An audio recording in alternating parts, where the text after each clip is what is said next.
First of all, Mr. Mayor, I don't believe that there's ever any need for the notice of motion to be brought before the Council, because Ards and North Down Borough Council does have its equality scheme.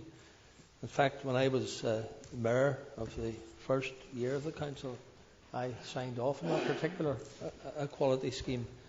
And I do believe that Ards and North Down, as did the two legacy councils, had a good record of equality. And I find that the motion, I don't know the particular reasons it was brought, whether it was for mischief, whether it was to pursue a identity politics agenda or whatever. But can I say, Mr. Mayor, I do not go along with this issue of creating apartheid based on people's sexuality, nor do I go along with apartheid for any other reason. I prefer, Mr. Mayor, to see people as people, not to put labels on them. And I believe, Mr. Mayor, that true equality doesn't bother putting labels of any description on people. And that's why I was opposed to the original motion. The other thing, Mr. Mayor, I am very uncomfortable with the use of what's called the Pride banner, the rainbow, the 6-colour rainbow. The real rainbow was 7 colours, as you likely know. This other rainbow is only 6 colours for some reason or other, but that is by the way.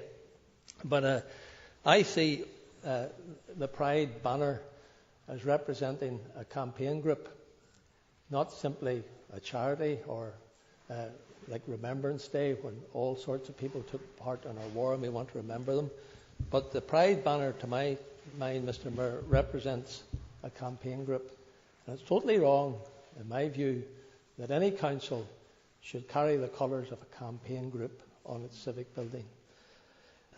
Under that banner, Mr. Mayor, there's lots of different people march and find themselves accommodated behind that banner. And I want to make it very clear, Mr. Mayor, I see a very, very clear distinction between those who are activists, those who march behind that banner, and those people who are not heterosexuals but want to live their life, want to be good neighbours with people, and contribute hugely to society, and they are most pleasing people to work with.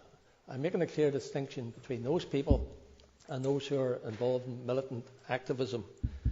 The other thing, Mr. Mayor, is the Pride banner also causes offence to those who are Christians. There was a placard carried in Belfast Pride a number of years ago, and I couldn't stand here, Mr. Mayor, and repeat the blasphemy that was contained in that particular placard. There are many people who owe everything to the Christ of God. There's many people who love Him. They depend on Him for everything, for their forgiveness, and they find it most offensive when a placard is carried under that banner, and we're expected to put those colours up on our civic building. Another reason, Mr. Mayor, is the intolerance shown. Just a little reminder, Alan Graham, just 1 minute left. Okay, the intolerance shown by that particular group. If you don't see things according to their worldview, you'll be bullied, you'll be trailed through the courts, etc., etc. The other thing, Mr. Mayor, if I could quickly finish, there's danger involved with those who walk behind this banner. Recently we had an individual called Karen White who was convicted of rape, was in prison, decided they were not a man, decided they were a woman, were transferred into a women's prison, and then in a short period of time sexually assaulted a number of women prisoners. Mr. Mayor, this is all the folly and the confusion of that particular banner, and that's why I cannot concede to that particular banner being displayed in our civic buildings. Thank you, Mr. Mayor, for your perseverance.